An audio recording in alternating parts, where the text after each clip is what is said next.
Hey, the Mad Hermit here, and in this video we're going to take a look at the Lord of the Manor home. This home represents the top of the line, top floor, top shelf, top of the morning to you, largest, greatest, biggest home currently available to player characters in Shroud of the Avatar. This is a 4-story home with 9 humongous rooms and 2 open-air decks on the first and 4th floors.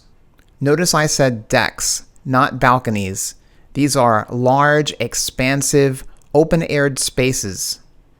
This home is available to people who pledge at the Lord of the Manor pledge level, which is currently $11,000. Now, that sounds like an insane amount of money to spend on a house, but you're not just getting the house. You're getting a lot of really neat perks that are really once-in-a-lifetime opportunities for any true fan of Richard Garriott's work.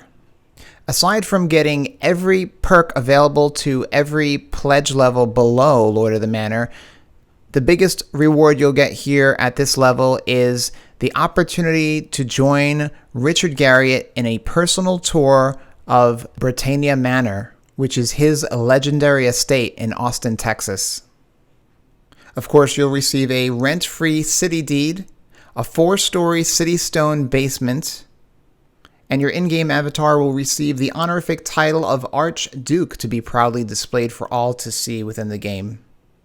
Now, those are the Benefactor rewards, and as I understand it, this house will be available to both Benefactors and Founders, but Founders do receive some extra perks, and again, Founders are people who pledged before May 20th, 2013, so let's go over their rewards. Founders will receive a waterfront Grand Island castle with keeps, as befits your status as Lord of the Manor, sitting on a large island attached to your city property by a bridge. You'll also have direct interaction with the Shroud of the Avatar artists to model custom character features for your avatar's head, which will be different from the avatars of all other characters in the game. And this can be based on your own face or something you come up with.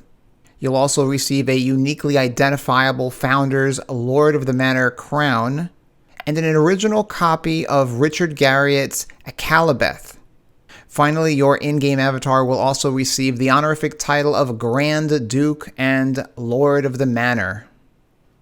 Alright, so those are some of the rewards you'll receive. I am going to leave a link to Shroud of the Avatar below in the About section of this video, and you can comb through them and see all the other things you get. Again, you do get everything from all the lower tiers, and so you're going to want to peruse that to see what other goodies you get at this level. Now we're on the 3rd floor, but if you've been paying attention, you'll recall that the 1st floor had very tall ceilings and a large open space. 2nd floor had 2 bedrooms. 3rd floor had a lot of open space, no closed rooms, but a lot of different rooms all interconnected. And now we're on the 4th floor landing, and this leads into the what I call master bedroom, and boy is it a master bedroom. Let's take a look at that. As you can see, this has a nice big clean open space, and when I think of this home and I compare it to, let's say, the Baron home, one thing that I see that's pretty different, and look at those nice tall, what are those, cathedral ceilings? This home compared to the Baron's home had a mixture of indoor spaces and outdoor spaces. And as you'll see here, this is like the first outdoor space that we're going to in this home. And again, it's not really a balcony. It is so large, and you really can put a lot of like chairs and tables out here and just hang out here and enjoy the great outdoors. But yeah, this is the only outdoor space that you'll see other than on the 1st floor. We'll visit that later, but there's one just like it underneath this on the 1st floor. So let's make our way downstairs and out, and I'm going to keep the camera rolling so we can look at all these rooms a second time and from a different perspective. You'll notice it's almost difficult to see where the stairways are at times because we don't have any unique lighting in here, but once you have your decorations up and you have some lighting that's casting shadows and stuff like that, this whole area is going to warm up and pop really nice. And here's another brief look at one of the second floor rooms, which apparently I got lost and on my way out jumped into. And here's the front door. So let's exit the front door and take a look at this structure from the outside. Now we have some torches here that we can light up, which is pretty cool. And that probably comes in really nice at nighttime. Be interesting if we can put them on a timer of sorts. Let's take a quick jog around the building, and you'll notice that it has a huge footprint and almost comes out to the wall, making it an almost zero lot line property.